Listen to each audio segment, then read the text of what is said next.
তো who is the leader? নেতা কাকে বলে এটা দিয়ে শুরু করি আজকে। নেতা হচ্ছে ওই লোক যে পথ দেখায়, ঠিক কিনা? কল্যাণের পথ, সমৃদ্ধির পথ, উন্নয়নের পথ, জান্নাতের পথ, ঠিক কিনা? লিডার কাকে বলে? The leader is one who knows the way, shows the way and goes the way. I repeat, আমি আবার বলছি, the leader is one who knows the way, who shows the way, who goes the way. নেতা তারে বলে who knows the way, যে পথ চিনে, নিজে পথ চিনে, shows the way, তারপরে মানুষের পথ চিনায়, পথ দেখায়, তারপর goes the way, সবাইরে নিয়ে ওই পথে চলতে পারে। চিল্লায় বলি ঠিক কিনা? নিজেও রাস্তা চিনে, রাস্তা চিনায়ও দিতে পারে, আবার ওই রাস্তায় সবাইকে নিয়ে চলতেও পারে। এজন্য নেতা নেতা ঠিক হওয়া দরকার। এটা হোক সামাজিক নেতা, হোক প্রতিষ্ঠানের নেতা, হোক মসজিদের নেতা বা ইমাম বা রাজনৈতিক নেতা, যে কোনো পর্যায়ে আল্লাহ তাআলা যাকে নেতৃত্বের জায়গায় বসিয়েছে উনি পথ দেখানোর দায়িত্ব নিয়েছে। তাই নেতা যদি পথ হারায়, পথ হারাবে অনুসারী। নেতা যদি পথ হারায়, পথ হারাবে বাংলাদেশ। নেতা যদি পথ হারায়, পথ হারাবে আমার লাল সবুজের পতাকা। এজন্য আমরা আমাদের সকল পর্যায়ের নেতৃবৃন্দদের জন্য এই প্রোগ্রাম থেকে দোয়া করি, আল্লাহ তাআলা ওনাদেরকে যেন সুপথে রাখে এবং আমাদেরকেও যেন ওনারা সঠিক পথে পরিচালিত করতে পারে। আমরা সবাই আওয়াজ করে পড়ব আমিন। The leadership is the matter of influence, it's not the matter of position. নেতৃত্ব এটা ইনফ্লুয়েন্সের ব্যাপার, এটা পজিশনের ব্যাপার না। যে যত বেশি ইনফ্লুয়েন্সিয়াল, প্রভাব বিস্তারকারী, সে তত বড় নেতা। এটা ঠিক। কেউ যদি পজিশন পায় সেও নেতা, পজিশন পাইলেও নেতা। একটা দায়িত্বে বসে, একটা চেয়ারে বসে দায়িত্ব পালন করতে করতে তার মধ্যে অনেক যোগ্যতা চলে আসে, কিন্তু আসল নেতা তিনি যিনি প্রভাব বিস্তারকারী, ইনফ্লুয়েন্সিয়াল। এবার বলেন তো, আমার নবী বিশ্বনবী মুহাম্মদ রাসূলুল্লাহ সাল্লাল্লাহু আলাইহি ওয়াসাল্লাম উনি প্রভাব বিস্তারকারী নেতা ছিলেন কি ছিলেন না? মাইকেল এইচ হার্ট নাম শুনেছেন? একটা বই লিখেছিল, দি 100, a ranking of the most influential personality in the world. পৃথিবীর 100 জন মনীষীর জীবনী লিখে উনি বিখ্যাত হয়েছিলেন। 100 জন বিখ্যাত প্রভাব বিস্তারকারী নেতাদের মধ্য থেকে তিনি সর্বপ্রথম র্যাঙ্কিং এ যার নাম দিয়েছেন তিনি হচ্ছেন মুহাম্মদ সাল্লাল্লাহু আলাইহি ওয়াসাল্লাম। আপনাদের খুশি লাগে না? দ্য 100 বইয়ের নাম, a ranking of the most influential personality in the world. পৃথিবী কাঁপানো 100 জন মনীষীর জীবনী তিনি লিখেছেন। আর 100 জনের মধ্যে নাম্বার 1 কারে দিয়েছেন? আওয়াজ করে বলেন, নাম্বার 1 কে? তিনি প্রভাব বিস্তারকারী নেতা ছিলেন। এজন্য নেতা যদি পথ হারায় খবর আছে, ঠিক কিনা? আমরা নেতাদের জন্য দোয়া করি ওনারা যেন পথ না হারায়। এই নেতাদের ব্যাপারে একটা আয়াত তেলাওয়াত করে আমি আমার আলোচনা শুরু করেছি, যেখানে আল্লাহ তাআলা বলছেন, ইয়াউমা নাদউ কুল্লা উনাসিম বিইমামিহিম। কিয়ামতের দিনটা হবে এমন দিন যেদিন প্রত্যেক দলকে আমি নেতা সহকারে ডাক দিব। পৃথিবীর প্রতিটি মানুষ নেতাদেরকে নিয়ে দাঁড়াবে। নেতারা যদি গোল্লায় যায়, অনুসারীরাও গোল্লায় যাবে। নেতা যদি জাহান্নামে, অনুসারীও জাহান্নামে। নেতা যদি জান্নাতে যায়, অনুসারীরাও জান্নাতে। চিল্লায় বলেন ঠিক কিনা? এজন্য আল্লাহ বলেন, ইয়াউমা নাদউ কুল্লা উনাসিম বিইমামিহিম ফামান উতিয়া কিতাবাহু বিয়ামিনিহি ফাউলাইকা ইয়াকরাউনা কিতাবাহুম ওয়ালা ইউযলামুনা ফাতিলা। সুবহানাল্লাহ পড়েন। আল্লাহ বললেন, সেদিন দুনিয়ার সব মানুষগুলোকে আমি তাদের নেতা সহকারে ডাকবো, নেতা সহকারে দাঁড় করাবো। সেদিন যাদেরকে ডান হাতে আমলনামা দেয়া হবে তারা তাদের আমলনামা পড়তে থাকবে। আর সেদিনকার বিচারে কারো প্রতি বিন্দু পরিমাণে জুলুম করা হবে না। সুবহানাল্লাহ পড়েন। তাহলে আপনি কি একা একা দাঁড়াবেন? আপনার সাথে কে দাঁড়াবে? আওয়াজ করে, আরো জোরে, সবাই মিলে বলেন নেতা। নেতা দাঁড়াবে, কর্মীরা দাঁড়াবে। এজন্য নেতা নির্বাচনের সময় সাবধান। নেতার অনুসরণ করে যদি কেউ জাহান্নামী হয়, কিয়ামতের দিন সবাই নেতাকে দোষারোপ করবে। ওয়াকালু রাব্বানা ইন্না আতা'না সাদাতানা ওয়া কুবারানা ফাআদাল্লুনাস সাবিলা। সেদিন তারা বলবে, হে আমাদের রব, আমরা আমাদের নেতাদের অনুসরণ করেছিলাম আর নেতারা আমাদেরকে ভুল পথ দেখিয়েছে। আজকে আমাদের আগে নেতাদেরকে আপনি শাস্তি দেন, নেতাদেরকে আগে জাহান্নামে ফেলেন, তারপরে নেতাদের পরে আমরা জাহান্নামে ঢুকবো। এজন্য প্রিয় ভাইরা, নেতা নির্বাচনের সময় সাবধান। যে কোনো নেতা, এটা রাজনৈতিক নেতা হতে হবে নট নেসেসারি, আমাদের সামাজিক কোনো অঙ্গ সংগঠনের নেতা, সামাজিক প্রতিষ্ঠানের নেতা, যে কোনো জায়গায় নেতা বানানোর সময় আমরা সাবধানে থাকবো। এবং নেতা যদি ভুল করে ফেলে ওনাকে ভদ্রভাবে শুধরে দেয়া, এটাও আমাদের দায়িত্ব। আওয়াজ করে বলতে হবে, ঠিক কিনা? ঠিক। মসজিদের ইমাম সাহেব, উনি মসজিদের নেতা, ঠিক কিনা? আওয়াজ করে বলেন তো, ইমাম মানে কি? আরো জোরে বলেন। ইমাম সাহেব জোহরের সালাতে 2 রাকাতের পরে বসার কথা, ইমাম সাহেব দাঁড়ায় গেছে, কি করবেন? কি করবেন? ইদা নাবা আহাদুকুম শাইউন ফি সালাতিকুম ফালিয়ুসাব্বিহ, পিছন থেকে আমরা সুবহানাল্লাহ পড়বো, ঠিক কিনা? যদি বাংলাদেশে আমরা কি পড়ে ফেলি?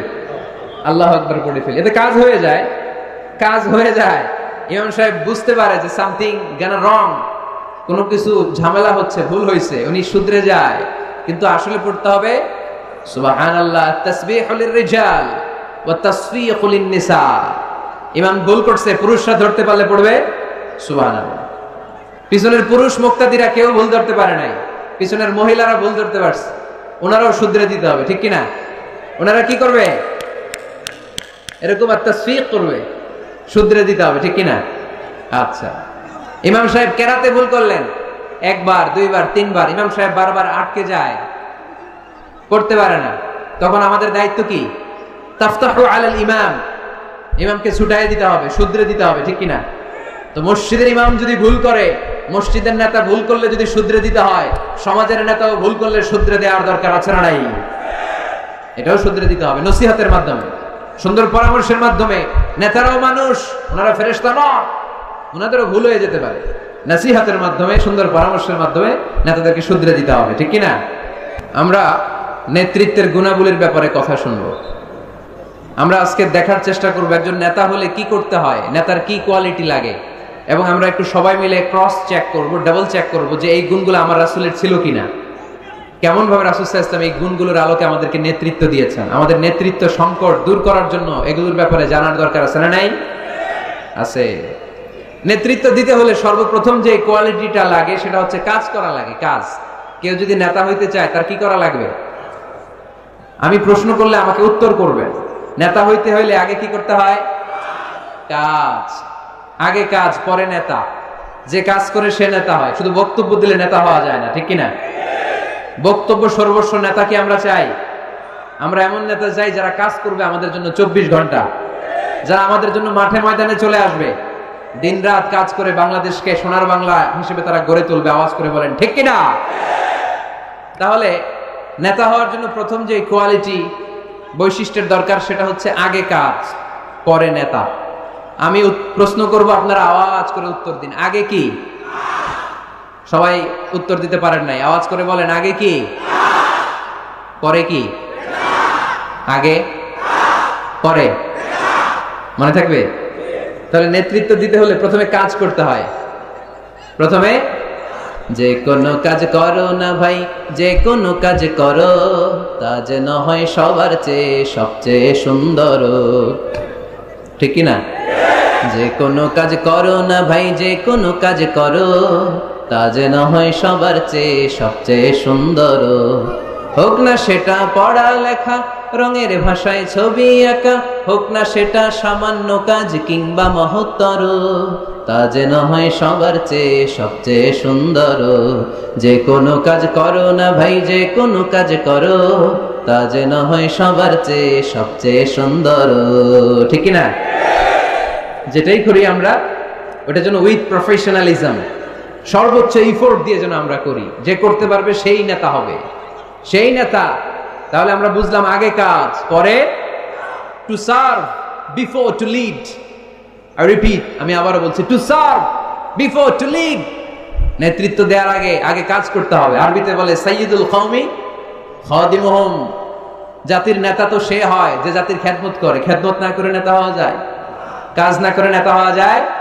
যায় না। এজন্য আগে কাজ। বক্তব্য দিলে চলবে না, ওই নেতা আমরা মানি না। কাজ করে দেখেন আপনি আমাদেরকে। জনগণের জন্য কাজ করেন, দেশের জন্য কাজ করেন, মাটি ও মানুষের জন্য কাজ করেন। Then you are our leader. তখন আপনি আমাদের নেতা, আপনার স্থান আমাদের হৃদয়, ঠিক কিনা? এবার আসলে আমরা দেখি যে আল্লাহ রাসূল সাল্লাল্লাহু আলাইহি সাল্লাম উনি কাজ করতেন কিনা, উনি কাজ করতেন কিনা, নাকি উনি বসে থাকতেন আর বক্তব্য দিতেন? দেখার দরকার আছে না নাই? কারণ শুরুতেই আমরা বলেছি আমরা দেখব লিডারশিপের যে কোয়ালিটিগুলো, এগুলো আল্লাহর হাবিবের জীবনে পাওয়া যায় কিনা কোরআন সুন্নাহর আলোকে আমরা ক্রস চেক করব ইনশাআল্লাহ। পড়েন। আল্লাহর হাবিবের কাছে কোরআনের প্রথম 5 আয়াত নাজিল হলো। আল্লাহর হাবিবের বয়স তখন 40 বছর। ইকরা বিসমি রাব্বিকাল্লাযী খালাক, খালাকাল ইনসানা মিন আলাক, ইকরা ওয়া রাব্বুকাল আকরাম আল্লাযী আল্লামা বিল কলম, আল্লামাল ইনসানা মা লাম ইয়ালাম। এই 5টা আয়াত নাজিল হওয়ার পরে বিশ্বনবী ভয় পেয়ে গেলেন। বিশ্বনবীর গায়ে জ্বর চলে আসলো, অন্তর কাঁপতে লাগলো। ভয় পেয়ে বিশ্বনবী আম্মা জান খাদিজাতুল কুবরা তাহেরা রাদিয়াল্লাহু তাআলা আনহার কাছে আসলেন। এসে বললেন, খাদিজা জাম্মিলুনি জাম্মিলুনি, ও খাদিজা, এমন এমন ঘটনা 5টি আয়াত কোরআনের এই মাত্র আমার কাছে হেরা পর্বতে নাজিল হয়েছে, আমার মনে হয় আমি বাঁচবো না, আমারে তোমরা কম্বল চাপা দাও। কি চাপা দাও? কি চাপা দাও? কম্বল চাপা দাও। জাম্মিলুনি, আমার কম্বল দিয়ে চাপ দিয়ে ধরো, আমার শীত লাগে, আমার ভয় লাগে, মনে হয় আমি বাঁচবো না। আম্মা জান খাদিজা বললেন, আল্লাহি লা ইউখজিকাল্লাহু আবাদা, ও মুহাম্মদ আপনি ভয় পাবেন না, কখনোই আল্লাহ আপনারে অপদস্থ করবে না, কারণ ইন্নাকা লা তাসিলুর রাহিমা, ও মুহাম্মদ নিশ্চয় আপনি আত্মীয়তার সম্পর্ক বজায় রাখেন, ওয়া তাসদুকুল হাদিসা, সব সময় সত্য কথা বলেন, ওয়া তাহমিলুল কাল্লা, আপনি মানুষের বোঝা বইয়ে দেন, ওয়া তাকসিবুল মা'দুমা, যার টাকা পয়সা নাই তারে আপনি রোজগার করে দেন, ওয়া তাকরিউদ দাইফা, আপনি সব সময় মেহমানদারি করতে পছন্দ করেন, ওয়া তুঈনু আলা নাওয়াইবিল হক, সত্য যেখানে বিপন্ন সেখানে আপনি সত্যের বীর সৈনিক হয়ে দাঁড়িয়ে যান। কে বলতেছে? স্ত্রী। কে বলে? স্ত্রী। কার ব্যাপারে বলে? হাজবেন্ডের ব্যাপারে বলে। প্রিয় ভাইরা মনে রাখবেন, কারো ব্যাপারে সঠিক তথ্য যদি পেতে চান, বড় সাহেবের ব্যাপারে বড় সাহেবের ড্রাইভারের কাছ থেকে খোঁজ নিয়েন, বড় সাহেবের ঘরের কাজের বুয়ার কাছ থেকে একটু খোঁজ নিয়েন, বড় সাহেবের বাড়ির দারোয়ান থেকে একটু খোঁজ নিয়েন, আর বড় সাহেবের বউয়ের কাছ থেকেও খোঁজ নিয়েন। এই 4টা সোর্স থেকে যদি আপনি বড় সাহেবের ইনফরমেশন নেন, সব আসল ইনফরমেশন বেরিয়ে আসবে। চিল্লায় বলেন ঠিক কিনা? আল্লাহর হাবিব সাল্লাল্লাহু আলাইহি ওয়াসাল্লামের স্ত্রী আম্মা জান খাদিজাতুল কুবরা তাহেরা রাদিয়াল্লাহু তাআলা আনহা বললেন, আল্লাহি লা ইউখজিকাল্লাহু আবাদা, মুহাম্মদ আপনি ভয় পাবেন না, আপনি ভয় পাবেন না, আল্লাহর শপথ, আমার তো এই আত্মবিশ্বাস আছে আল্লাহ কখনো আপনারে অপদস্থ করবে না, কারণ আপনি আত্মীয়তার সম্পর্ক বজায় রাখেন, সব সময় সত্য কথা বলেন, আপনি সব সময় সত্য বলেন। মানুষ বোঝা টানতে পারে না, তাদের বোঝা আপনি টেনে মাথায় দিয়ে দেন। সুবহানাল্লাহ পড়বেন না? তাকসিবুল মা'দুম, যার উপার্জনের কিচ্ছু নাই, টাকা পয়সা নাই, তারে আপনি উপার্জন করে দেন। আপনি টাকা জমায় মানুষের মধ্যে দান করেন। আগে আপনি ছাগল চড়াতেন, অল্প কিছু টাকা পয়সা পেতেন, এরপরে আমার ব্যবসায় স্টাফ হিসেবে আসলেন, আরো কিছু টাকা পয়সা পেলেন, এগুলো আমি দেখেছি আপনি দেদার্স মানুষের জন্য খরচ করে ফেলেন। যার টাকা পয়সা আছে এগুলো আপনি মেহমানদারিতে খরচ করেন, আর যেখানে সত্য বিপন্ন সেখানে আপনি লড়াকু সৈনিক হয়ে দাঁড়িয়ে যান। 6টা গুণের কথা বললেন, সুবহানাল্লাহ পড়েন। প্রিয় ভাইরা একটু চিন্তা করেন, তখন উনি নবী হয় নাই, নবী যে হবেন এটা জানতেনই না। আল্লাহর ইলমে তিনি নবী, কিন্তু অফিশিয়ালি নবী হয়েছেন তিনি পৃথিবীতে 40 বছর বয়সে, ঠিক কিনা? তার মানে নবী হওয়ার আগেই, অফিশিয়ালি কোরআন আসার আগেই, অফিশিয়ালি নবুয়ত পাওয়ার আগেই আমার বিশ্বনবী জনকল্যাণমূলক কাজ শুরু করে দিয়েছিলেন। চিল্লায় বলতে হবে ঠিক কিনা? নেতা হন নাই, কিন্তু কাজ শুরু হয়ে গেছে। His mission is there, his vision is there, his work is there. নবী হন নাই, ওহী আসে নাই, কিন্তু কাজ বন্ধ ছিল। কথা কন, কাজ ঠিকই চলেছে। সেই ছোট্টবেলা থেকে তিনি দানবীর, ছোট্টবেলা থেকে মেহমান খাওয়াতে পছন্দ করেন, ছোট্টবেলা থেকে কখনো মিথ্যা বলেন না, ছোট্টবেলা থেকে আত্মীয়দের খোঁজ খবর নেন। সেই ছোটবেলা থেকে, ইয়াং বয়স থেকেই সত্য যেখানে বিপন্ন সেখানে তিনি লড়াকু সৈনিক হয়ে দাঁড়িয়ে যান। তার মানে আগে নবী কাজ করছেন, পরে নেতৃত্ব আসছে। কথা বুঝি নাই? আগে কি? চিল্লায় বলতে হবে, আগে কি? নেতা হতে যাদের শখ, আগে কাজ করো, আগে পরিশ্রম করো, আগে জনগণের সেবা করেন, জনকল্যাণমূলক কাজের সাথে নিজেকে সম্পৃক্ত করেন। নেতৃত্ব আপনার হাতে এমনিতেই ধরা দিবে। আগে কাজ, পরে ক্ষমতা, ঠিক কিনা? তাহলে লিডারশিপ কোয়ালিটির প্রথম যে কোয়ালিটিটা আজকের এই আলোচনা থেকে আমরা জানলাম যে নেতা হতে হলে you have to serve first, then you will be the leader. আগে আপনাকে সার্ভিস দিতে হবে, খেদমত করতে হবে। নেতৃত্বের লোভ নিয়ে বসে থাকা যাবে না, আগে কাজ। নেতা হই আর না হই, কাজ আমার চলবে। মাই মিশন ইজ দেয়ার। কোনো অপশক্তি, কোনো কিছুই আমার কাজকে থামায় ফেলতে পারবে না। চিল্লায় বলেন ঠিক কিনা? আগে কাজ, পরে নেতা, ঠিক না? প্রথম পয়েন্টটা বুঝতে পারছেন? নেতা হইতে হলে প্রথমে কি করতে হয়? আওয়াজ করে বলেন, আগে কি, পরে। মাশাআল্লাহ, এই তো বুঝতে পারছি। নেতা হওয়ার 2 নাম্বার কোয়ালিটি হচ্ছে you have to overcome the challenges and you have to face the trials. আপনাকে চ্যালেঞ্জ মোকাবেলা করার ক্ষমতা থাকতে হবে, বাধা বিপত্তি ডিঙিয়ে সামনে যাওয়ার ক্ষমতা থাকতে হবে, তাইলে আপনি নেতা। নেতা যদি দুর্বল চিত্তের হয়, এটা কি নেতা না খেতা? হ্যাঁ, নেতা হইতে হলে আপনাকে চ্যালেঞ্জ মোকাবেলা করতে জানতে হবে। পাহাড় সম চ্যালেঞ্জ, আপনি এটাকে ডিঙ্গিয়ে চলে যেতে হবে। কোনো কিছু তাকে নাড়ায় না, সে অনড়। কোনো কিছুতে সে টলে না, সে অটল, সে নেতা, ঠিক কিনা? এজন্য আল্লাহ বললেন, ওয়াইদ বিতালা ইব্রাহিম রাব্বুহু বিকালিমাতিন ফাতাম্মাহুন্না ক্বালা ইন্নী জাঈলুকা লিন-নাসি ইমামা। ও নবী, স্মরণ করেন সে সময়ের কথা যখন আমি ইব্রাহিমকে অনেকগুলো পরীক্ষা করেছিলাম। প্রতিটা পরীক্ষায় ইব্রাহিম সফলতার সাথে উত্তীর্ণ হয়েছে। আর এই কারণে ইব্রাহিমকে ফলাফল স্বরূপ আমি জানিয়ে দিলাম, ইব্রাহিম ইন্নী জাঈলুকা লিন-নাসি ইমামা, আমি তোমাকে গোটা বিশ্বের মানুষের ইমাম বানায়া দিলাম, নেতা বানায়া দিলাম। ইন্নী জাঈলুকা লিন-নাসি ইমামা। When Allah test Ibrahim with some trials and he successfully overcome all the trials, and Allah said, Ibrahim, I'm gonna make you the leader. Ibrahim যতগুলো পরীক্ষা নিয়েছে সবগুলাই পাস। আগুনের পরীক্ষা পাস, নমরুদের পরীক্ষা পাস, কাবা ঘরের দায়িত্ব দেওয়া হয়েছে, এই পরীক্ষায় পাস। সন্তানকে মরুভূমিতে রেখে আসতে বলা হয়েছে, পাস। যতগুলো পরীক্ষা আমি নিলাম সবগুলাই তুমি পাস। তুমি বাধা বিপত্তি ডিঙিয়ে নিজেকে প্রমাণ করতে সক্ষম হয়েছে। আর ফলাফল স্বরূপ আমার ঘোষণা, ইন্নী জাঈলুকা লিন-নাসি ইমামা, আমি তোমার ইমাম বানায় দিলাম, নেতা বানায় দিলাম। তার মানে নেতা হতে হলে যত ওভারকাম আছে, স্ট্রাগল আছে, চ্যালেঞ্জ আছে, এগুলো ডিঙিয়ে সামনের দিকে আগাতে হয়। নেতা ভয় পাইলে চলে না। চিল্লা এখন ঠিক কিনা? বাধা আসবে, বিপত্তি আসবে, নেতা অটল অনড়, তাহলেই চিনি নেতা। বুঝতে পেরেছেন? এবার আমরা দেখি যে আল্লাহ রাসূল সাল্লাল্লাহু আলাইহি ওয়াসাল্লামের জীবনে বাধা বিপত্তি ছিল কিনা, চ্যালেঞ্জ তিনি ওভারকাম করেছিল কিনা। আপনাদের কি মনে হয়, আমার নবীর জীবনে কোনো বাধা বিপত্তি ছিল না? আওয়াজ শুনে তো মনে হয় ছিল না। হ্যাঁ, আবু জাহেল তো আল্লাহ রাসূলকে লাল গালিচার সংবর্ধনা দিছিল, তাই না? হ্যাঁ, গোলাপ ফুলের বিছানা বানায় রাখছিল, তাই না? পাহাড় সম চ্যালেঞ্জ ওভারকাম করে তিনি নিজের নেতৃত্বের প্রমাণ দিয়েছেন। নিজেকে প্রমাণ করে করে তিনি সামনের দিকে এগিয়েছেন, ঠিক কিনা? যেন তেন পরীক্ষা বিশ্বনবী দেন নাই। এমন এমন পরীক্ষা রব্বুল আলামিন বিশ্বনবীর কাছ থেকে নিয়েছেন, গোটা বিশ্বের কোন নবী ওই পরীক্ষা দেয় নাই। আল্লাহর হাবিব সাল্লাল্লাহু আলাইহি ওয়াসাল্লামকে পাগল বলা হয়েছে, হয় নাই? কবি বলা হয়েছে, গণক বলা হয়েছে, গণক। আল্লাহ রাসূল সাল্লাল্লাহু আলাইহি ওয়াসাল্লামকে বলা হয়েছে আফতার, লেস কাটা, নির্বংশ। আল্লাহর হাবিব সাল্লাল্লাহু আলাইহি ওয়াসাল্লাম যখন মক্কায় সালাত পড়তেন, ওটের পচা নারী বুড়ি পিঠে চাপিয়ে দেয়া হতো। 3 বছর শিয়াবে আবি তালেবের জেলখানায় বন্দী ছিলেন। আপনি বন্দী ছিলেন কয় বছর? আমি ছিলাম কয় বছর? আল্লাহর হাবিব সাল্লাল্লাহু আলাইহি ওয়াসাল্লাম কয় বছর বন্দী? এটা অর্থনৈতিক আগ্রাসন, সামাজিক বয়কট। এদের সাথে কারোর বিয়ে হবে না, এদের কাছে কোনো পণ্য বিক্রি করবে না, এদের থেকে কিছু কিনবে না। প্রথম বছর যেহেতু ওনারা ছাগল চড়াতেন, ছাগলের গোশত খেলেন। দ্বিতীয় বছর সাহাবারা ছাগলের চামড়া খেলেন। তৃতীয় বছর গাছের পাতা, লতা পাতা, শিকড় আর ছাল খেয়ে বেঁচেছিলেন। The life is not a bed of roses. এই পৃথিবীটা কুসুমাস্তীর্ণ নয়, এটা কণ্টকাকীর্ণ। এই পৃথিবীতে কেউ কারোর জন্য জায়গা ছেড়ে দেয় না, এখানে জায়গা করে নিতে হয়। পৃথিবীতে তোমাকে জানান দিতে হবে যে তুমি পৃথিবীতে এসেছো।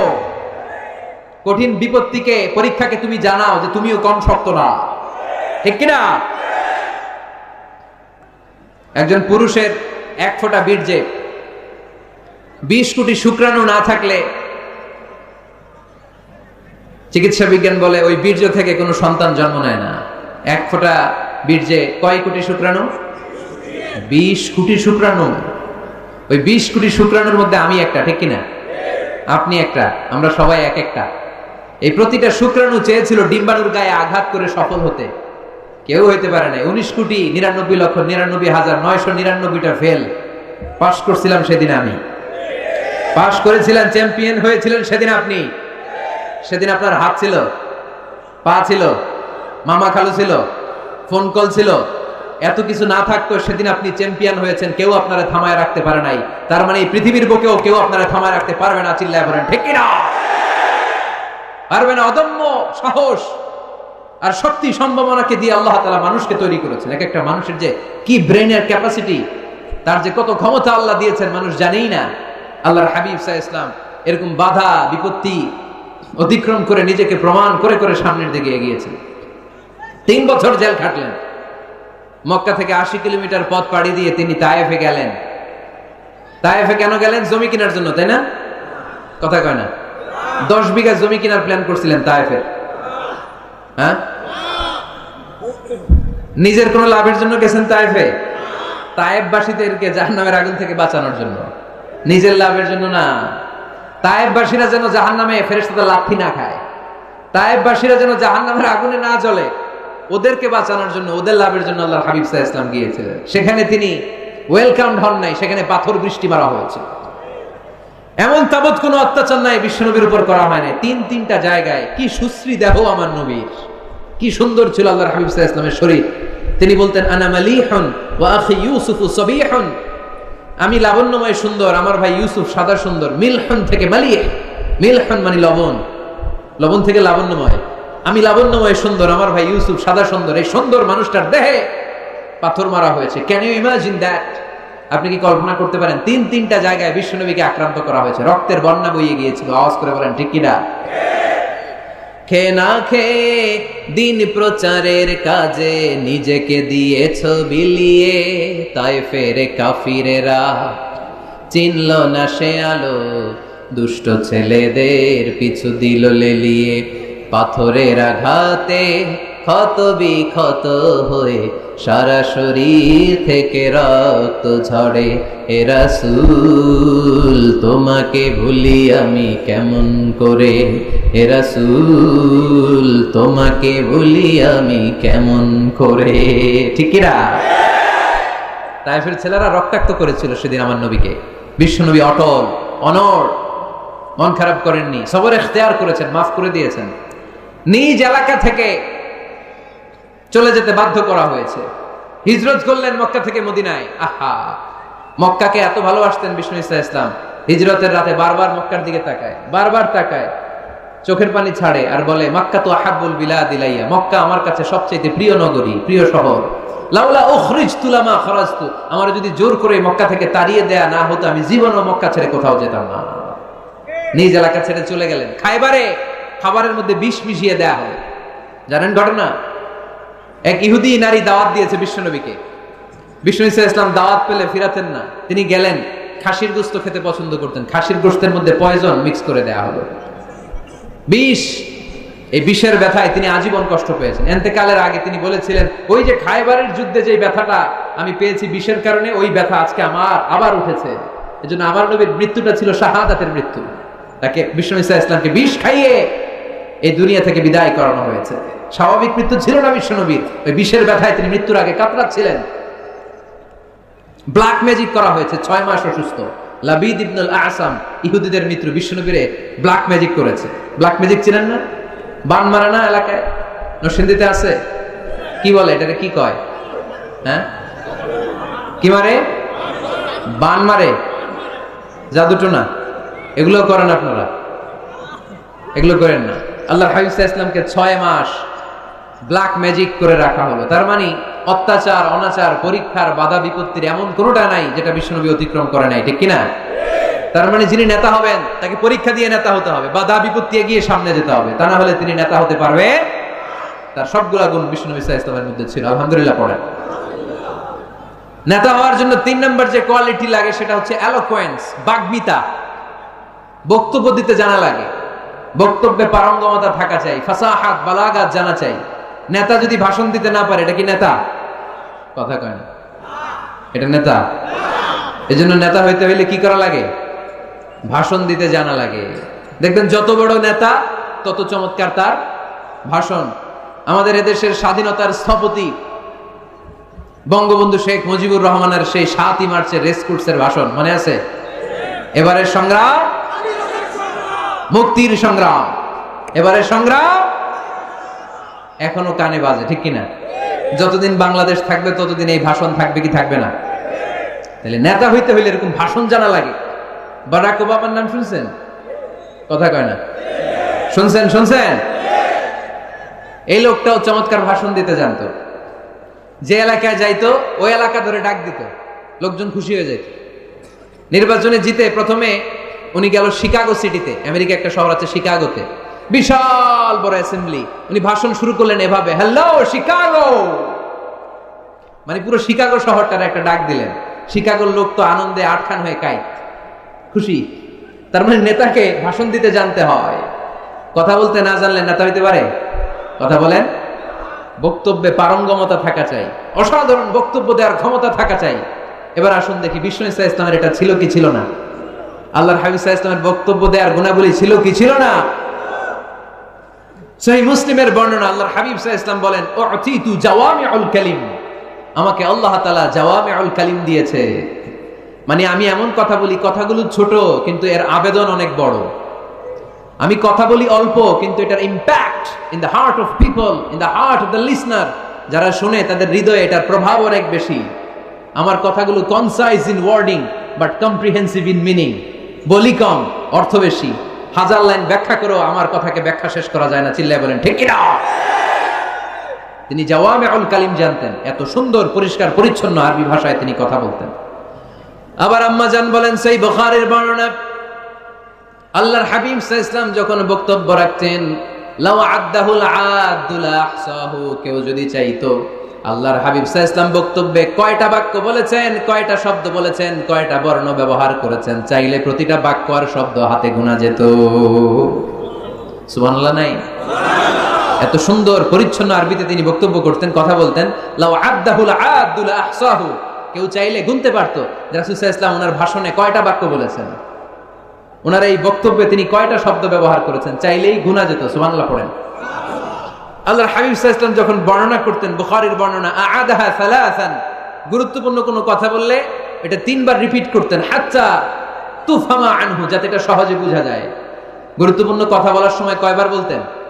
আল্লাহর হাবিব সাল্লাল্লাহু আলাইহি ওয়াসাল্লাম একবার তাকওয়ার ওয়াজ করছিলেন আর বলছিলেন, আত-তাকওয়া হা হুনা, আত-তাকওয়া হা হুনা, আত-তাকওয়া হা হুনা, ওয়া ইউশিরু ইলা সাদরিহি 3 মাররাত, তাকওয়া এখানে, তাকওয়া এখানে, তাকওয়া এখানে বলে তিনি অন্তরের দিকে 3 বার ইঙ্গিত করেছেন। সুবহানাল্লাহ পড়বেন না? তাকওয়া থাকে কোন জায়গায়? কোথায়? নাকি আল্লাহর হাবিব বলছেন আত-তাকওয়া হা হুনা, আত-তাকওয়া হা হুনা, আত-তাকওয়া হা হুনা, কি বলছেন? আত-তাকওয়া হা হুনা, তাকওয়া থাকে হৃদয়ে। তার মানে গুরুত্বপূর্ণ কথা বলার সময় আল্লাহর হাবিব সাল্লাল্লাহু আলাইহি ওয়াসাল্লাম 3 বার রিপিট করতেন। সুবহানাল্লাহ পড়েন। এরপর আম্মা জান আয়েশা রাদিয়াল্লাহু তাআলা আনহা বর্ণনা করেন, বুখারীর বর্ণনা, ইয়াতাকাল্লামু বিকালামিন বাইয়িন ফাসলিন, আল্লাহর হাবিব যখন কথা বলতেন, ইয়াতাকাল্লামু বিকালামিন বাইয়িন, সুস্পষ্ট ভাবে কথা বলতেন, ফাসলিন, থেমে থেমে কথা বলতেন, ইয়াতাহাফফাযুহু মান জালাসা ইলাই, তার আশেপাশে যারা বসে থাকতো চাইলে সবগুলো কথা সহজেই মুখস্থ করে ফেলতে পারতো। ইয়াতাকাল্লামু বিকালামিন বাইয়িন, সুস্পষ্ট কথা বলতেন, অস্পষ্ট কোনো কথা আল্লাহর হাবিব সাল্লাল্লাহু আলাইহি ওয়াসাল্লাম কখনো বলেন নাই। ফাসলিন, থেমে থেমে, এক বাক্য শেষ আরেক বাক্য, এক কথা শেষ আরেক কথা।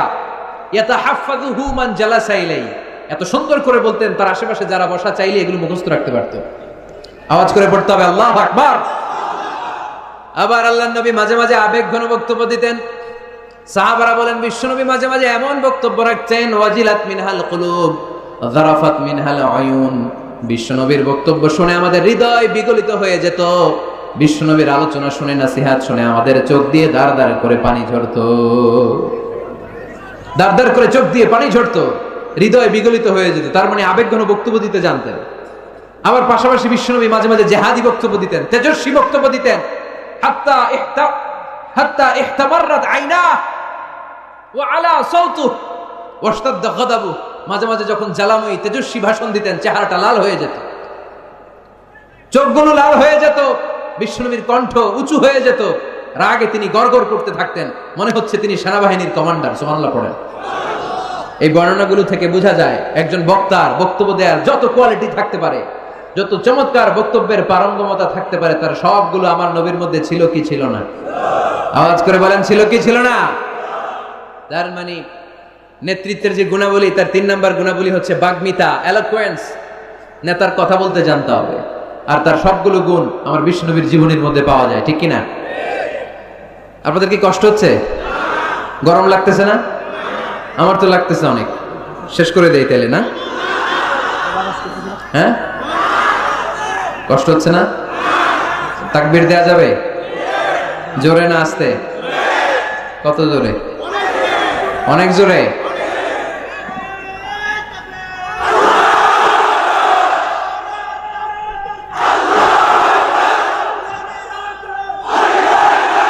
পানি আছে?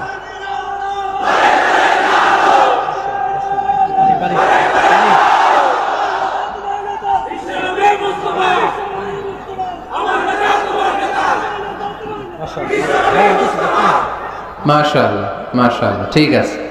তাহলে আরো কয়েক মিনিট বলা যায় না? আচ্ছা, নেতৃত্ব দেওয়ার 4 নম্বর গুণাবলী হচ্ছে the leader should be broad minded, he shouldn't be the narrow minded. নেতা হইতে হইলে বড় মনের হইতে হবে, কলিজাটা হইতে হবে এত বড়, পুরা দেহটাই হইতে হবে কলিজা। কথা কয় না? পুরো দেহটাই কলিজা, ঠিক কিনা? নেতা যদি ন্যারো মাইন্ডেড হয়, এটা কি নেতা? নেতা হতে হবে broad minded. The leader should be accommodative mentalities. নেতার অ্যাকোমোডেট করার মেন্টালিটি হতে হবে। উনি সবার, যেমন আমাদের বাংলাদেশের গণপ্রজাতন্ত্রী বাংলাদেশের প্রধানমন্ত্রী, মাননীয় প্রধানমন্ত্রী শেখ হাসিনা, উনি কি শুধু আওয়ামী লীগের নেতা? কথা কয় না? শুধু বিএনপির নেতা? শুধু জামাত ইসলামের নেতা? জাতীয় পার্টির নেতা? শুধু জাসদের নেতা? উনি কার নেতা? উনি এই বাংলাদেশের 17 কোটি মানুষের নেতা, ঠিক কিনা? আপনি নেতা হইলে আপনি সবার হবেন। আপনি এমপি, আপনার নির্বাচনী এলাকায় যারা আছে আপনি সবার এমপি। আপনি এলাকার পুরুষদের এমপি, এলাকার নারীদের এমপি, এলাকার হিজড়াগুলারও এমপি আপনি। চিল্লা এখন, ঠিক কিনা? আপনি সবার, আপনার হৃদয়টা হইতে হবে এরকম আকাশের মতো বিশাল, সাগরের মতো উদার। নেতা হইতে হইলে ব্রড মাইন্ডেড হইতে হয়, অ্যাকোমোডেটিভ হইতে হয়, তাই না? এবার আসেন দেখি, আমার বিষ্ণু ইসা ইসলাম যে নেতা ছিলেন, উনি কি ন্যারো মাইন্ডেড ছিলেন না ব্রড মাইন্ডেড? কথা বোঝে নাই বোধ হয়। ব্রড মাইন্ডেড ছিলেন। কত ব্রড মাইন্ডেড? আল্লাহ রাসূল সাল্লাল্লাহু আলাইহি ওয়াসাল্লামের ব্যাপারে আল্লাহ পাক বললেন, ওমা আরসালনাকা ইল্লা রাহমাতাল লিল আলামিন, I have sent you as a mercy for the entire universe. নবী হে, আমি আপনাকে গোটা বিশ্বের সবার জন্য রহমত করে, বিশ্ববাসীর জন্য রহমত করে প্রেরণ করেছি। বুঝে শুনে উত্তর দিয়েন তো, আল্লাহ কি এখানে বলছেন ওমা আরসালনাকা ইল্লা রাহমাতাল লিল মুসলিমিন? বলছে রাহমাতাল লিল মুত্তাকিন, রাহমাতাল লিল মুসাল্লিন? কি বলছে?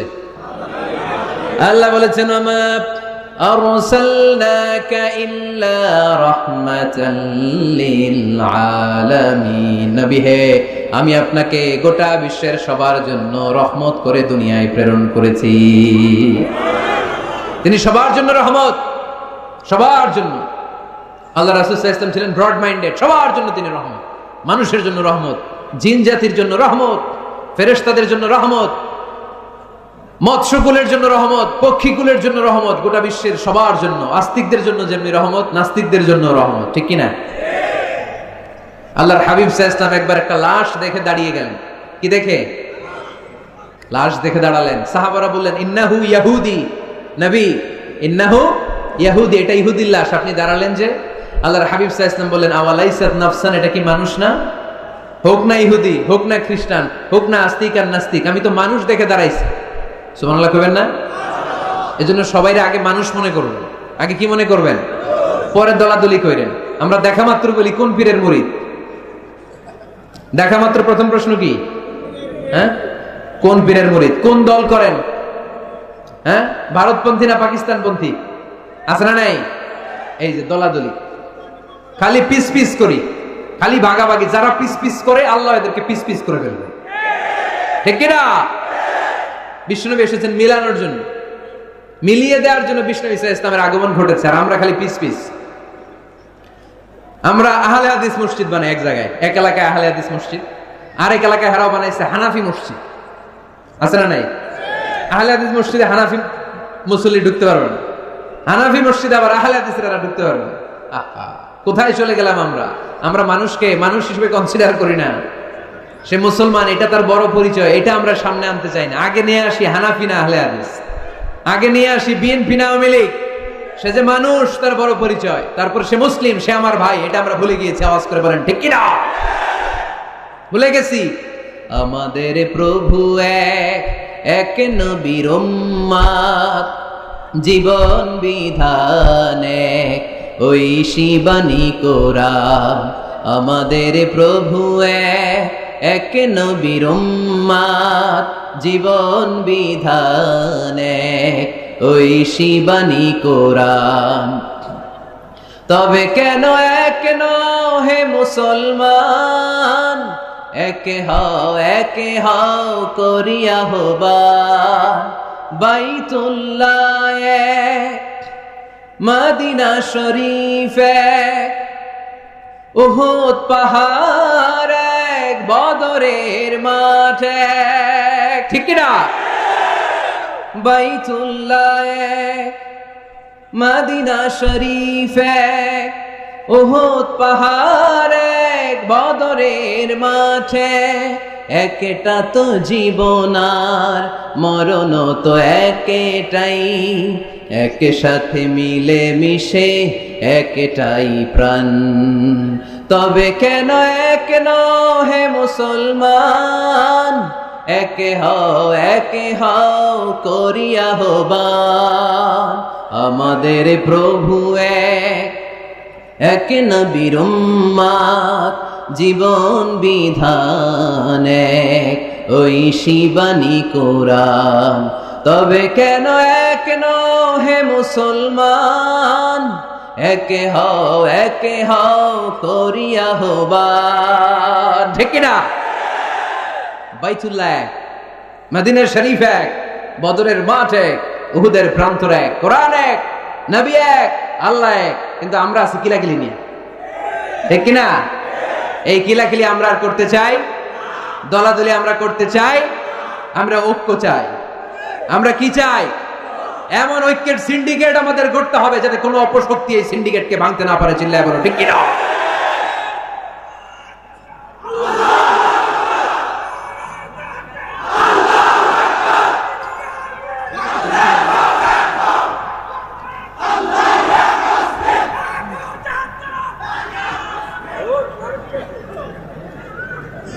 আমরা সবাই এক। আওয়াজ করে বলতে হবে আমরা সবাই কি? আরো জোরে আমরা সবাই কি? আল্লাহর হাবিব সাল্লাল্লাহু আলাইহি ওয়াসাল্লাম ইহুদির লাশ দেখে দাঁড়ায়। অন্যরা বলল ইন্নাহু ইয়াহুদি, আপনি যে ইহুদির লাশ দেখে দাঁড়ান। সাহাবী বললেন আওয়ালাইসাত নাফসান, এটা কি মানুষ না? আমি তো মানুষ দেখে দাঁড়িয়েছি। আল্লাহর হাবিব সাল্লাল্লাহু আলাইহি ওয়াসাল্লাম বললেন এটা কি মানুষ না? আমি তো মানুষ দেখে দাঁড়িয়েছি। জাদুল মাআদ ফি হাদি খায়রিল ইবাদ, ইবনুল কাইয়িম আল জাওজিয়ার লেখা আল্লাহ রাসূল সাল্লাল্লাহু আলাইহি ওয়াসাল্লামের বায়োগ্রাফির উপর একটা বই। এই বইতে এবং আসির আল হালাবিয়াতে একটা ঘটনা এসেছে যে আল্লাহর হাবিব সাল্লাল্লাহু আলাইহি ওয়াসাল্লামের সাথে দেখা করার জন্য নাজরান থেকে ৬০ জন খ্রিস্টান পাদ্রী এসেছিল। কয়জন? আওয়াজ করে বলেন। খ্রিস্টান পাদ্রী। এখন আসার পরে রাসূল সাল্লাল্লাহু আলাইহি ওয়াসাল্লাম ওনাদেরকে নিয়ে কই বসবেন? জায়গা নাই। এক সাহাবী বলে এক কাজ করি, যেহেতু দুপুরবেলা আসছে, পাহাড়ের ছায়া আছে, এই ছায়াতে নিয়ে বসি। আল্লাহর হাবিব বললেন না, এরা খ্রিস্টান মেহমান, আবার পাদ্রী, ওই ধর্মের আলেম, এদেরকে বুঝি পাহাড়ের মরুভূমিতে নিয়ে বসা যায়? আরেক সাহাবী বললেন ইয়া রাসূলুল্লাহ, আমার খেজুর বাগানের সব খেজুর পেড়েছি, এবার খেজুরের পাতাগুলো কাটলে সমস্যা নাই, সব খেজুরের পাতা কেটে বাগান থেকে এনে আমি খেজুর পাতার একটা বিছানা বানায় দেই বড় করে, এটাতে নিয়ে বসে। আল্লাহর হাবিব সাল্লাল্লাহু আলাইহি ওয়াসাল্লাম বললেন এটা কথা বললা? এরা খ্রিস্টান পাদ্রী, এদেরকে খেজুর পাতার বিছানায় বসানো যায়? কই বসাবো? বলতে বলতে ৬০ জন খ্রিস্টান পাদ্রী চলে আসছে। আল্লাহর হাবিব সাল্লাল্লাহু আলাইহি ওয়াসাল্লাম উপায় অন্তর না দেখে ৬০ জন খ্রিস্টান পাদ্রীর জন্য মসজিদে নববীর দরজা খুলে দিয়েছেন। আল্লাহর নবীর মসজিদে খ্রিস্টানরা ঢুকতে পারে। আল্লাহর নবী ইহুদিকে দেখে সম্মানার্থে দাঁড়িয়ে যায়, আর আমাদের হানাফি ভাইরা আহলে হাদিস মসজিদে ঢুকতে পারে না। আমাদের আহলে হাদিস ভাইরা হানাফি মসজিদে ঢুকতে পারে না। এটার নাম ইসলাম নয়, এটার নামই বাড়াবাড়ি। এটাই বাড়াবাড়ি, এটাই বাড়াবাড়ি। এটার নাম ইসলাম না হয়। ইসলাম হচ্ছে ঐক্যের নাম, ইসলাম হচ্ছে ভালোবাসার নাম, ইসলাম হচ্ছে ভ্রাতৃত্বের নাম। এজন্য নেতা হইতে হইলে কলিজা হইতে হবে কত বড়? কত বড়? হাত দিয়ে দেখাও মুসলমান কত বড়। এত বড় কলিজা লাগবে, ব্রড মাইন্ডেড হওয়া লাগবে নেতা, অ্যাকোমোডেটিভ মেন্টালিটির হতে হবে। আল্লাহর হাবিব সাল্লাল্লাহু আলাইহি ওয়াসাল্লাম সব সময় অ্যাকোমোডেটিভ মেন্টালিটির ছিলেন, সবাইকে অ্যাকোমোডেট করতেন, দলাদলি নাই। আজকের এই মাহফিলে আওয়ামী লীগের নেতারা আছে না নাই, বিএনপির ভাইয়েরা আছে না নাই, জামাত ইসলাম আছে না নাই, জাতীয় পার্টি আছে না নাই, পীরের মুরিদ আছে না নাই, তাবলীগের ভাইয়েরা আছে না নাই, হানাফি আছে, আহলে হাদিস আছে, সবাই আছে, কোনো দলাদলি নাই। All are welcome in our তাফসীর program, you all are welcome in our Islam. এজন্য অনেক হিন্দু ভাইরাও আমাদের তাফসীর প্রোগ্রামে আসে, ঠিক কিনা? হিন্দু ভাইরা আসে, সবার জন্য আমাদের দিল দড়িয়া, আমাদের হৃদয় ওপেন, কারণ আমরা রাহমাতাল লিল আলামিনের অনুসারী। আমাদের সেলিব্রিটি হচ্ছে রাহমাতাল লিল আলামিন।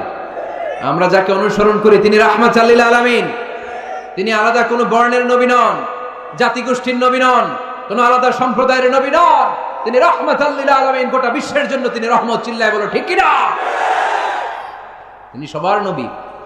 যেখানেই মানবতা বিপন্ন সেখানেই তিনি ছুটে যেতেন, যেখানেই মানুষ অত্যাচারিত সেখানেই তিনি দাঁড়াতেন। তিনি ছিলেন মেহনতি মানুষের বন্ধু। বয়স আল্লাহর হাবিব সাল্লাল্লাহু আলাইহি ওয়াসাল্লামের 20 বছর। কয় বছর? সবাই বলেন না, কয় বছর? 20 বছর।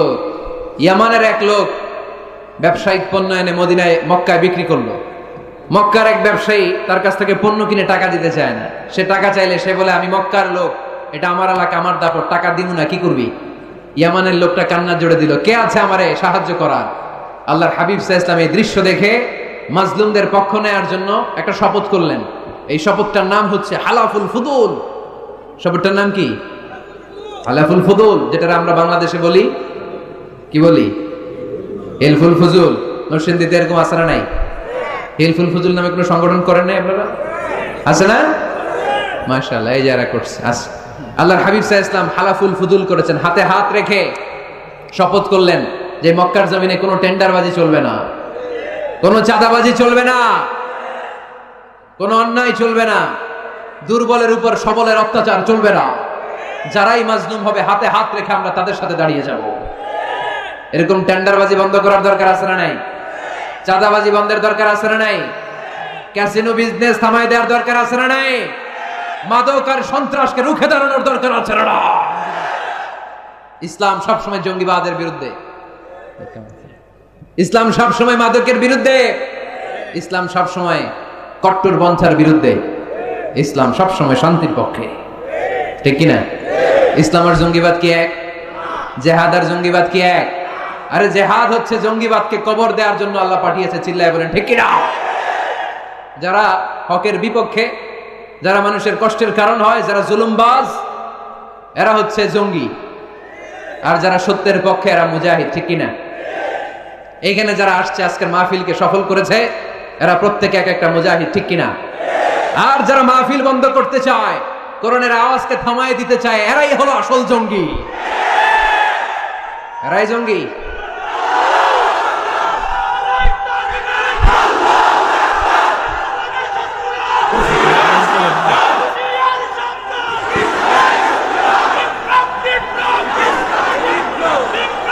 আল্লাহর হাবিব সাল্লাল্লাহু আলাইহি ওয়াসাল্লাম তিনি সব সময় সত্যের পক্ষে ছিলেন।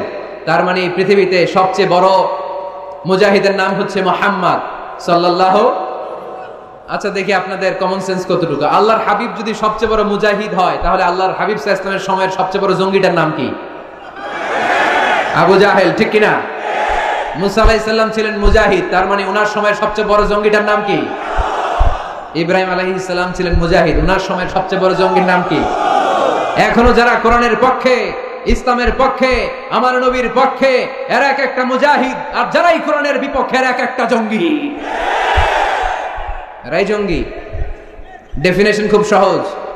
যারা হকের পক্ষে মুজাহিদ, যারা কল্যাণের পক্ষে এরা মুজাহিদ, যারা হকের বিপক্ষে এরা জঙ্গি। এই জঙ্গিবাদের কবর রচনা করার জন্য আল্লাহ তাআলা জিহাদকে ফরজ করেছেন। এজন্য জিহাদ আর জঙ্গিবাদকে কখনো গোলানো যাবে। আল্লাহর হাবিব সাল্লাল্লাহু আলাইহি ওয়াসাল্লাম ছিলেন মেহনতি মানুষের বন্ধু। মেহনতি খেটে খাওয়া মানুষকে আমার নবী এত ভালোবাসতেন যে বিদায় হজের মতো এত গুরুত্বপূর্ণ ভাষণেও বাদ যায়নি খেটে খাওয়া মানুষের কথা। তিনি বলেছেন, আরিকাকুম, আরিকাকুম, আতঈমুহুম মিম্মা তাকুলুন ওয়াকসুহুম মিম্মা তালবিসুন। খবরদার, তোমাদের অধীনস্থ কর্মচারীদের সাথে খারাপ আচরণ করো না। তোমরা যা খাবে তাদেরও তা খেতে দিও, তোমরা যা পড়বে সেখান থেকে তাদেরকেও পোশাকের ব্যবস্থা করে দিও। মেহনতি মানুষের কথা বিষ্ণুনবী বিদায় হজের ভাষণও বলেছেন, ঠিক কিনা? তার মানে আমার নবী কি ন্যারো মাইন্ডেড ছিলেন না ব্রড মাইন্ডেড? আওয়াজ করে বলতে হবে, ন্যারো মাইন্ডেড না ব্রড মাইন্ডেড? Broad minded. এই ছেলে, তোমার এত ফটো সেশন লাগে কেন? কি হইছে? বসে থাকো, এত ফটো তুলো না। তো নেতা হইতে হইলে বড় মনের অধিকারী হইতে হয়।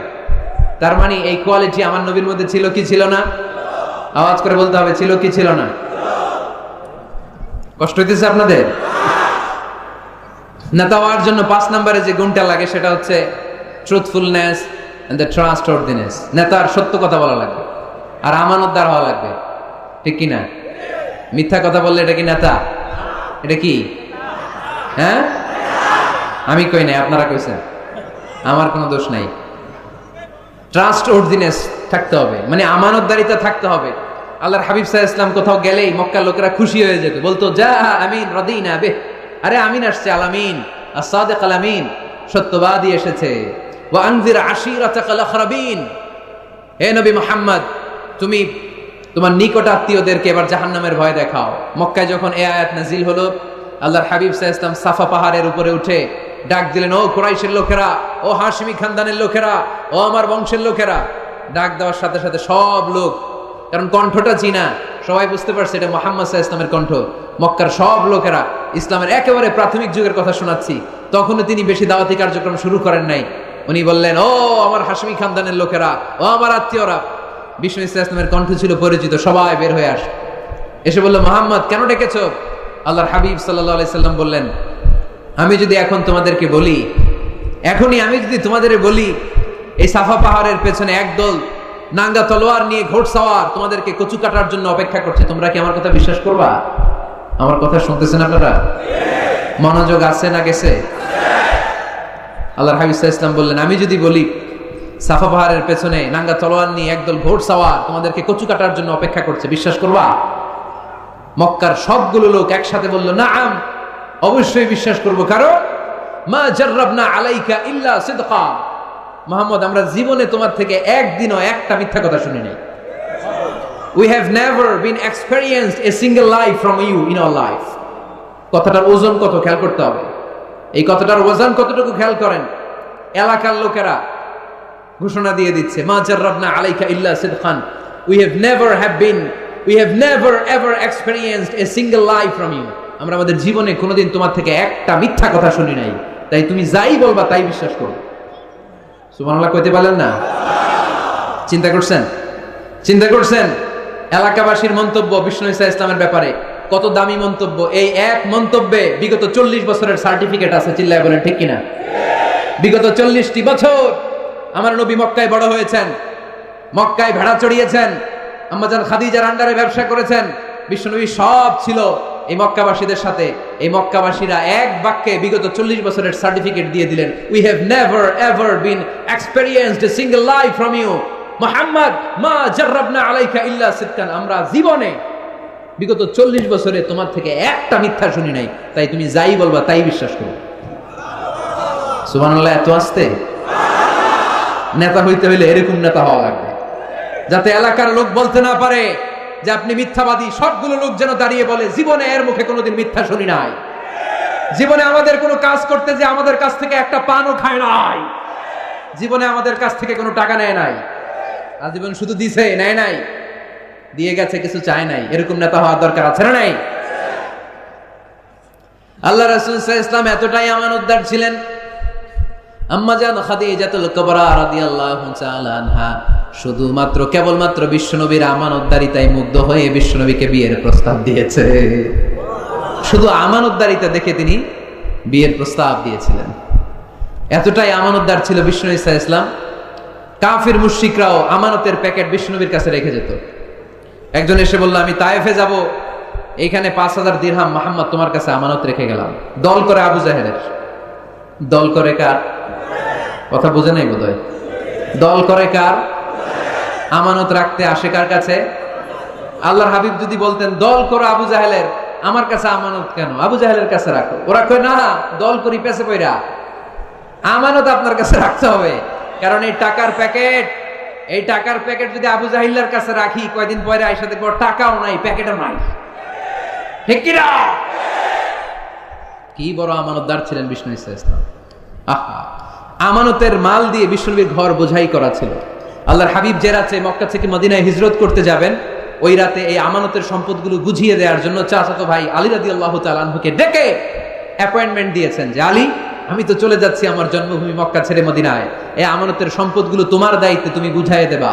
সাইয়েদনা আলী রাদিয়াল্লাহু তাআলা আনহু বলেন, একদিন নয়, 2 দিন নয়, এই আমানতের মালামালগুলো মক্কার লোকদের কাছে পৌঁছাতে আমার 3 দিন সময় লেগেছে। সুবহানাল্লাহ করতে পারলেন না? টানা 3 দিন সময় নিয়ে তিনি আমানতের সম্পদ বুঝিয়ে দিয়েছেন। এজন্য বিষ্ণু বলেছেন, ইদা দুকিয়াতিল আমানাতু ফান্তাযিরি সাআ।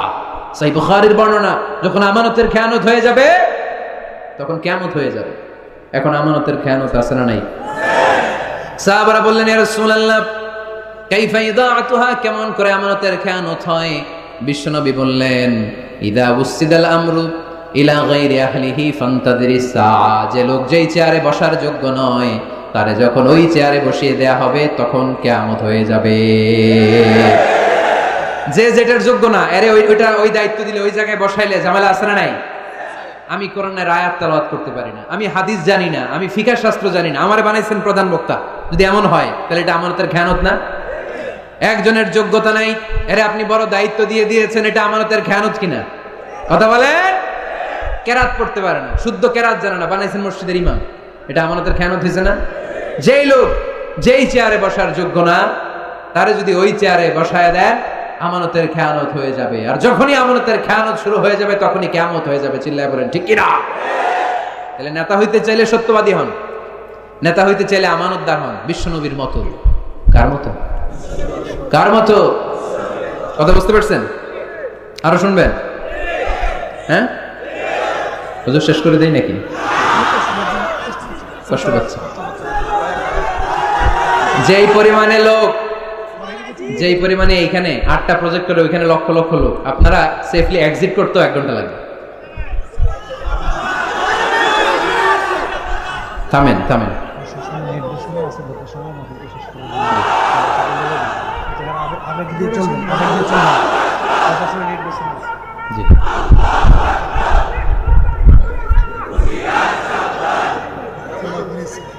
মাশাআল্লাহ, ঠিক আছে ঠিক আছে।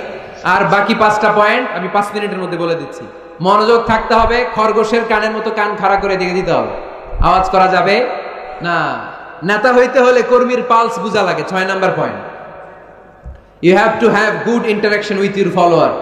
আপনার you have to have good interaction with your follower. নেতা যিনি, তিনি কর্মীদের সাথে ভালো ইন্টারাকশন থাকতে হবে।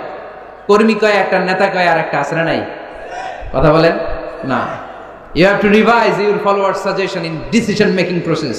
গুরুত্বপূর্ণ বিষয়ে সিদ্ধান্ত নিতে হলে নেতার উচিত কর্মীদের পালসকে রিভাইজ করা। কর্মী কি সাজেশন দিয়েছে দেখার দরকার আছে না নাই?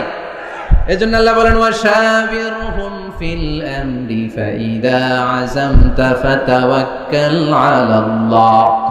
গুরুত্বপূর্ণ কোন বিষয়ে যখন সিদ্ধান্ত নিবা তখন সবার সাথে পরামর্শ করে নিও।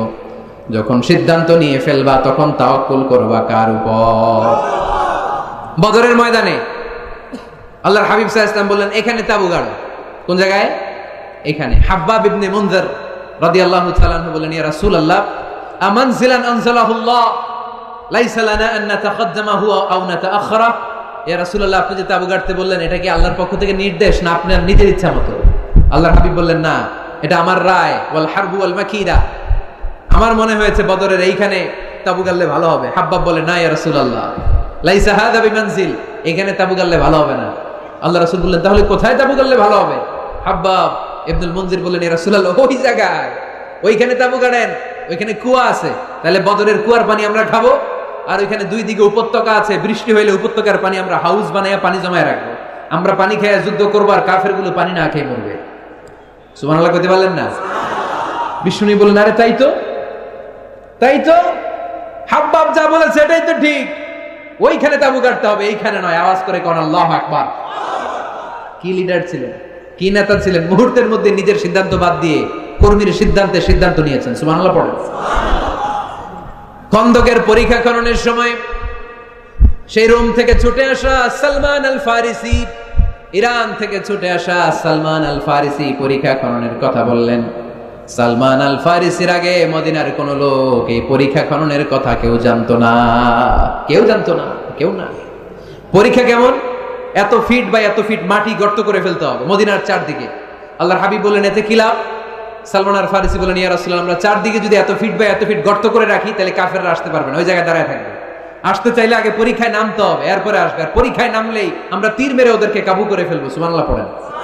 আল্লাহ রাসূল সাল্লাল্লাহু আলাইহি ওয়াসাল্লাম বললেন সালমানু মিন্না, সালমানু মিন্না মিন আহলি বাইত, সালমান আমাদের অন্তর্ভুক্ত। সাবাশ সালমান, সাবাশ সালমান, ব্রেভো সালমান। আওয়াজ করে পড়েন আল্লাহু আকবার। মুহূর্তের মধ্যে নিজের সিদ্ধান্ত বিশ্বনবী সাল্লাল্লাহু আলাইহি ওয়াসাল্লাম বাদ দিয়ে সাইয়েদনা সালমান রাদিয়াল্লাহু তাআলা আনহু যে সিদ্ধান্ত দিয়েছেন, যে পরামর্শ দিয়েছেন, ওই পরামর্শ নিয়েছেন। তার মানে নেতা যদি হতে হয়, a true leader, a charismatic leader যদি আপনি হতে চান, আপনার কর্মীদের পরামর্শের গুরুত্ব আপনার কাছে থাকার দরকার আছে না নাই? নেতা হওয়ার 7 নাম্বার গুণ হচ্ছে আপনাকে কনফ্লিক্ট রিজলভিং অ্যাবিলিটি থাকতে হবে, বিরোধ নিষ্পত্তি করার মতো ক্ষমতা থাকতে হবে, আপনার কূটনৈতিক চাল চালার মতো ক্ষমতা থাকার দরকার আছে না নাই? আল্লাহর হাবিব সাল্লাল্লাহু আলাইহি ওয়াসাল্লামকে কূটনৈতিক জ্ঞান দিয়ে আল্লাহ তাআলা এমন প্রজ্ঞাবান করেছেন, গোটা বিশ্বের সব কূটনীতি এক পাল্লায়। আমার বিশ্বনবীর কূটনীতি যদি আরেক পাল্লায় রাখা হয়, বিশ্বনবীর কূটনীতি আর প্রজ্ঞার ওজন ভারী হয়ে যাবে। হি ওয়াজ এ ভেরি গুড মিডিয়েটর। আল্লাহ রাসূল সাল্লাল্লাহু আলাইহি ওয়াসাল্লাম খুব ভালো মধ্যস্থতা করতে পারতেন। সুবহানাল্লাহ কইবেন না? মিলায়ে দিতে পারতেন। কি করতে পারতেন? কাবা ঘরের 4টা কর্নার, একটা কর্নারের মধ্যে হাজারে আসওয়াদের পাথর রাখা হয়, এটাকে বলা হয় আর রুকনুল হাজারিল আসওয়াদ। এই হাজারে আসওয়াদের পাথরটা এটা জান্নাতি পাথর। কিয়ামতের দিন আল্লাহ এই পাথরে 2টা চোখ দিবে, একটা জিহ্বা দিবে। এই পাথর কথা বলবে। এই পাথর বলবে, আল্লাহ এই লোকটা আমার গায়ে চুমু দিয়েছিল, তারে তুমি জান্নাতে ঢুকায় দাও। এই হাজারে আসওয়াদের পাথরটা কাবা নির্মাণের সময় কে পাথরটাকে তুলে কাবা ঘরের ভিতরে রাখবে, এই নিয়ে মক্কার নেতাদের মধ্যে কিলাকিলি। নেতাদের মধ্যে কি কিলাকিলি? কারণ এটা অনেক সম্মানের ব্যাপার। সব নেতারা ঘোষণা দিল, কাউকে আমরা এই সম্মান দিতে চাই না, কাউকে। একটা মেয়ে হিন্দু মেয়ে মুসলমান হবে অনেক আগে থেকে। আপনার হাতে না, আপনার হাতে।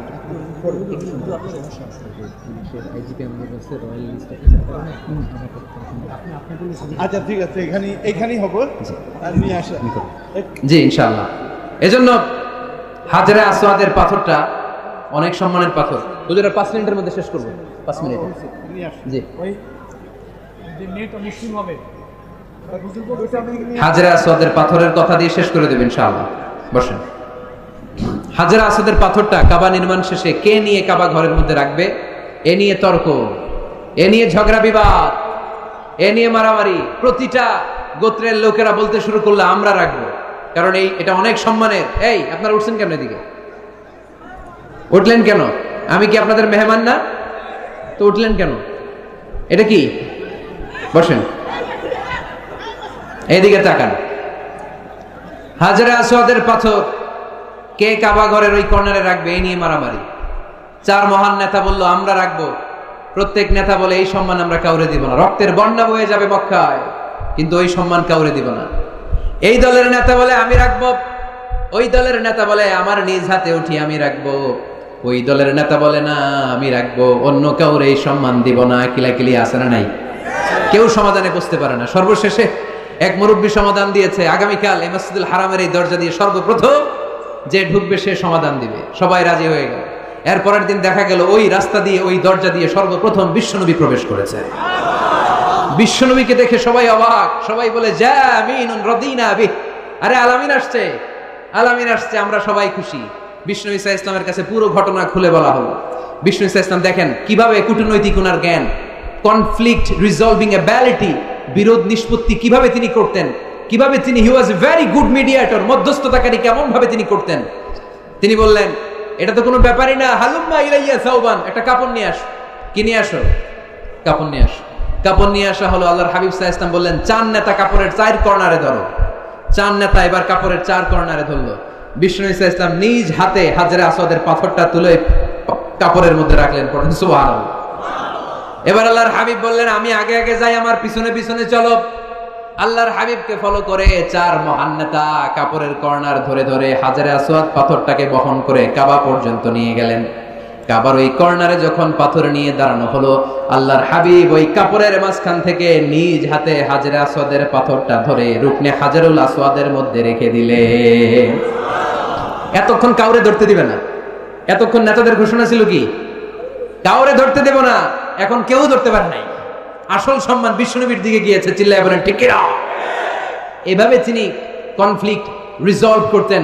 সহিহ বুখারীতে একটা কিতাব আছে, কিতাবুস সুলহ, সন্ধির অধ্যায়। বাবু কওলিল ইমাম লি আসহাবিহি ইযহাবু বিনা নুসলিহ বাইনাহুম। আল্লাহর হাবিব সাল্লাল্লাহু আলাইহি ওয়াসাল্লামের একটা বিখ্যাত ডায়ালগ ছিল।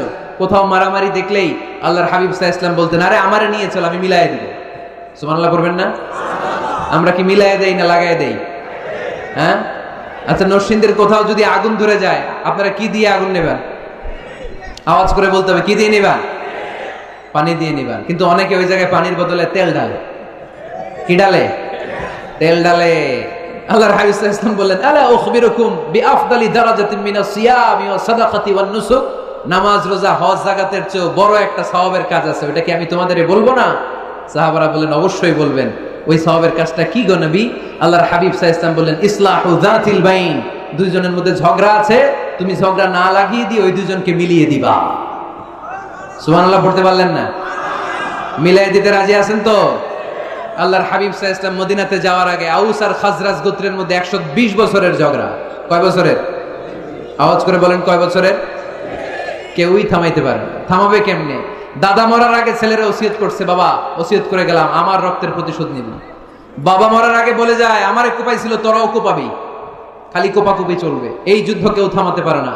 আল্লাহর হাবিব সাল্লাল্লাহু আলাইহি ওয়াসাল্লাম মদিনাতে এসে 1 সপ্তাহের ব্যবধানে 120 বছরের যুদ্ধ থামায় দিলেন। আওয়াজ করে বলেন আল্লাহু আকবার। এজন্য নেতা হতে হলে you have to be very good mediator. মধ্যস্থতাকারী হতে হবে। এজন্য কিয়ামতের দিন নেতাও দাঁড়াবে, কর্মীও দাঁড়াবে।